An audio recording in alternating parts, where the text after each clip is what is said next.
Hey, welcome to another edition of Kyle Meredith with.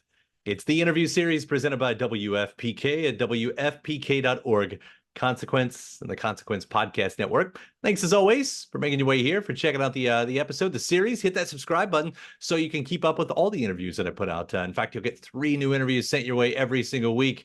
A new one every Monday, Wednesday, and Friday. Makes it a great way to keep up with your favorite artists and discover those new ones. Grab us anywhere you get podcasts: Spotify, Apple Podcast, NPR, WFPK.org, Consequence, or of course, right here on YouTube for the video versions. Anywhere you get your podcast from, you can subscribe to Kyle Meredith with. And that's me, Kyle Meredith. I am so excited today talking with one of the all-time great directors, someone who's had a humongous influence on my life, Richard Linklater. Let's name a few, right? Dazed and Confused, the Before Sunrise trilogy, Boyhood, Waking Life, School of Rock, Everybody Wants Some, Slacker, A Scanner Darkly, Bernie, Suburbia, just to name a few. There's more even after that. Today, we're talking about his latest, The Hitman, out now on Netflix. The Hitman, it also stars Glen Powell, who he co-wrote the movie with. And it's inspired by an unbelievable true story. A straight-laced professor discovers his hidden talent as a fake hitman.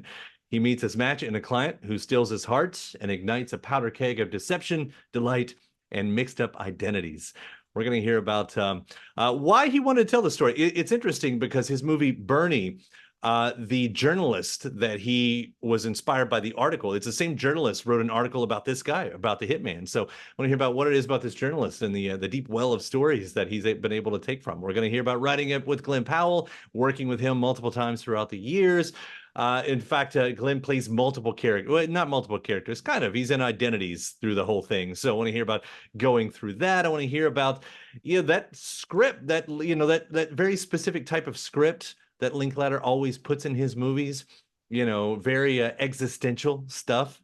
It's only in these little parts, but he finds a way to fit it in there. We're going to hear about the sound of the movie. They recorded it in New Orleans, they filmed it in New Orleans.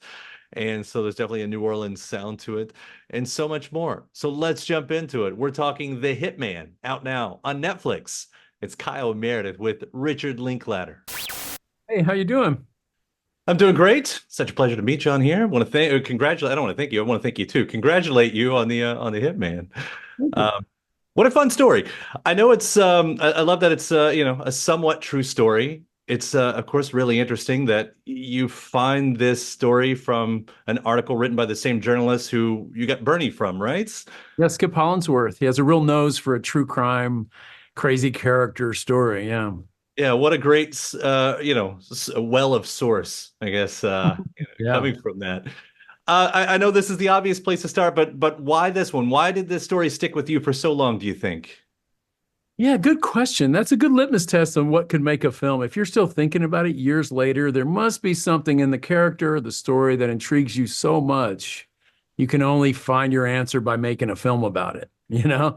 And that was the case here. It was like, what a complex guy, you know? He lived alone, he taught at school, but he moonlights as a fake hitman because living in the myth of hitmen, they don't really exist. And these desperate people. I just thought it was really darkly funny too, just really funny in the Yeah. strangest of ways. But the story didn't really go anywhere. It was the same thing over and over. It was only after, during the pandemic, and we're talking 19 years later, Glen Powell calls me up and said, "Hey, I read this article from Texas Monthly about a fake hitman." I'm like, "Glenn, I read that when it came out. I've revisited that over the years. I've thought a lot about that as a movie, but I don't know if it works. It's just this." And he's like, "Well, let's talk about that."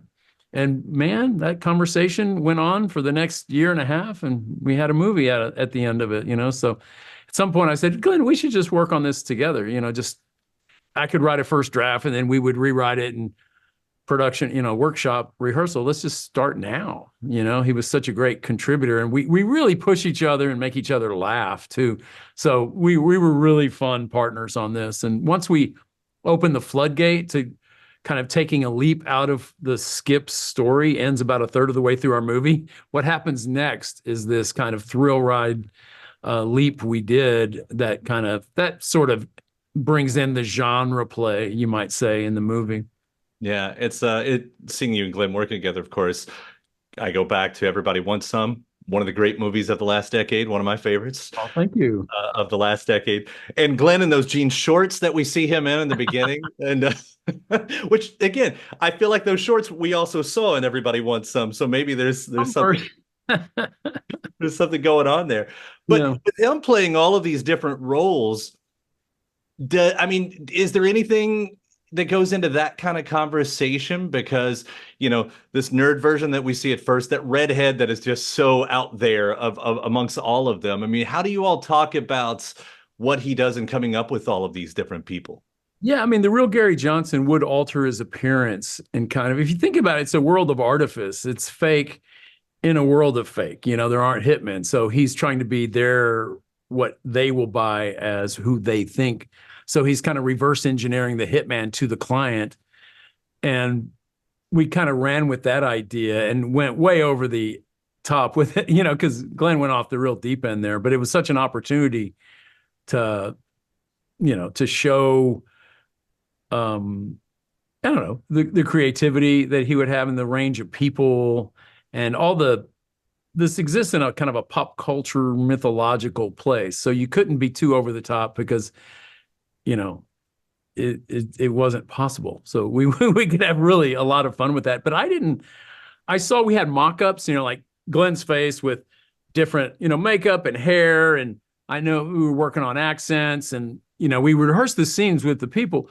But then, the final version of that person, Hitman, really didn't show up till that day. When Glenn got out of the van, I finally, after the 3 hours of makeup we hadn't done yet, I was like, holy crap. The whole crew would just stop and laugh or go, oh my God, what freak has just walked on our set? It was every day. Every time he showed up in a new character, it was freak of the week, freak of the day kind of situation. So I'll never forget him making appearances as those guys.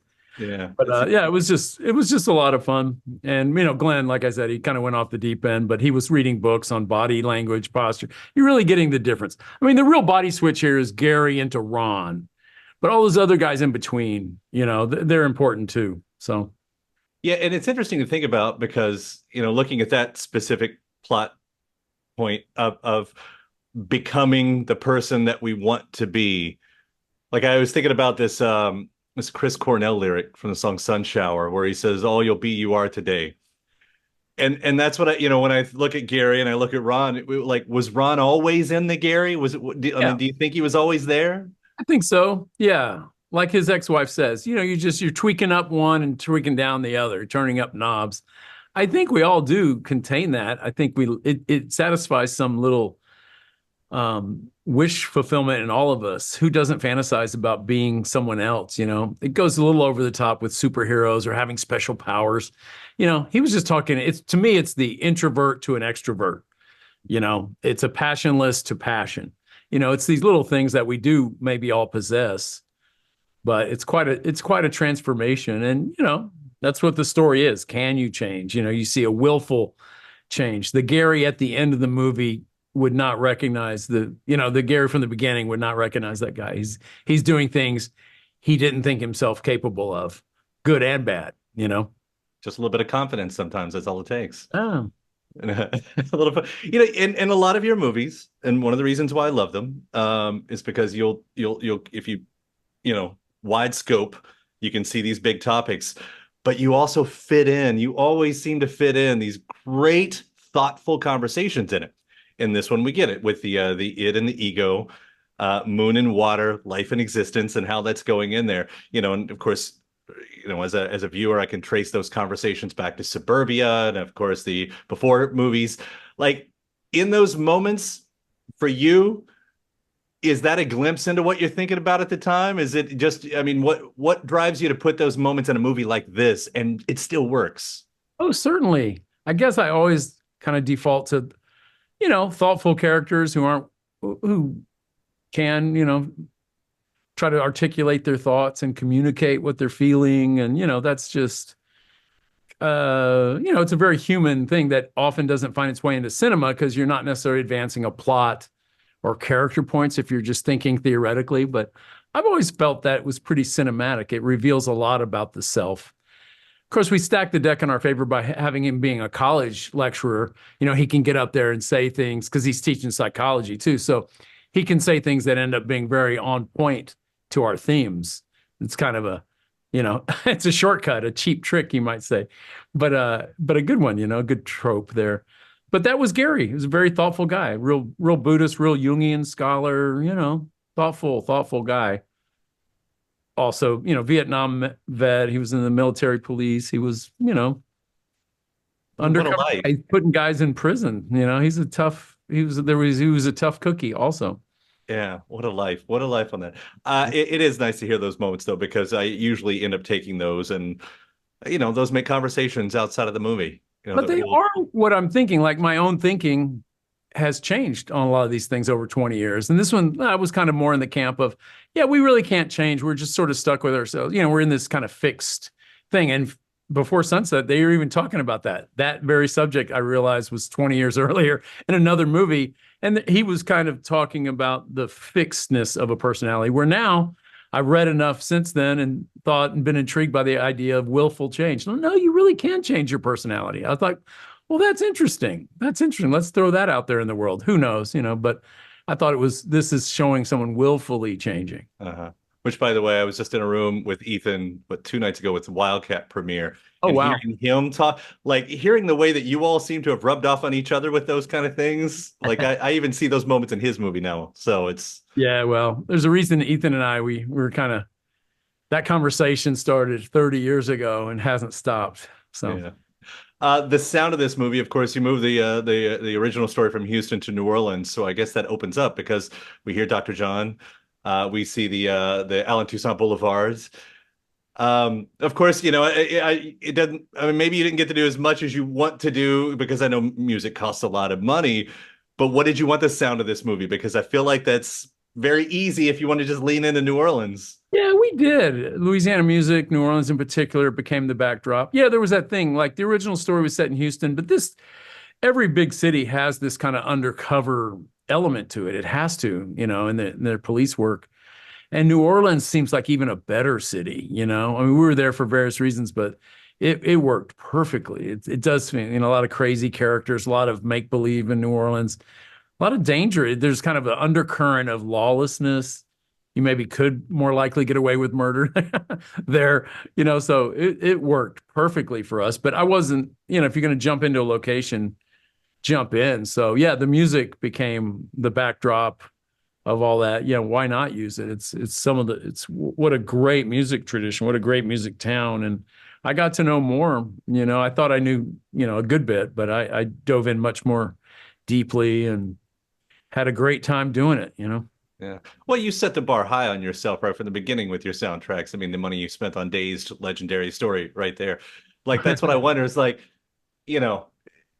how important is that going into every movie? Is that just, for you, the soundtrack side of things?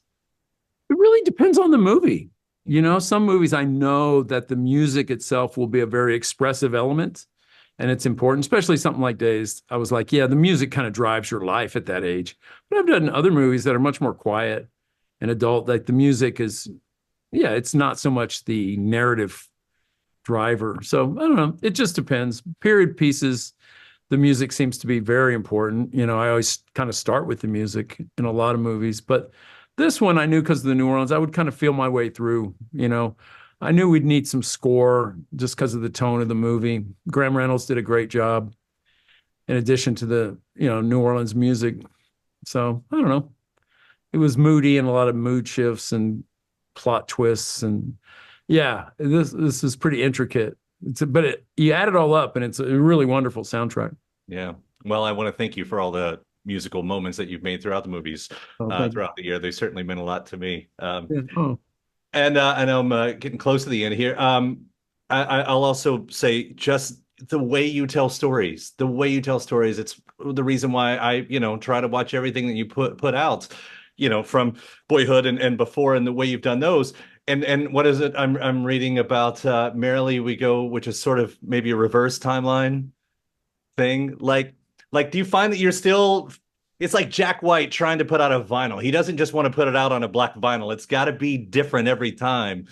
Like, do you find that you're still Yeah, well, I exploring think the that? artist has to, you got to find the right form for what's in your head, for what story you're telling and all that. So yeah, a lot of it's a formal challenge. So I respect the musician who's like, oh no, I want people to listen to it on vinyl or some old, yeah, you have that right to try to do that. But, I spend most of my time, I have a lot of stories and characters I'm obsessed with, but it's like how to tell them, what's the form, what's the tone, all that. The long-term project, Merrily We Roll Along, that's in a pre-existing, it's a Sondheim musical, but it just necessitates a long effort. The characters are aging backwards over 20 years, so it's kind of hard to fake that. So here we go. We'll be a third of the way through by the end of the year. So That's just incredible. I mean, it's just incredible that, movies get made in a month because you have to, and you've figured out a way just to do these epic things without it feeling, yeah, I mean, you're tempting fate. Obviously, you're trusting in some future that's not fully assured, and yeah. But what the hell? What are you going to do? You kind of put yourself out there every project anyway. This is just a little more vulnerable, but you charge forward into the future with a little bit of lack of caution, a little bit of belief.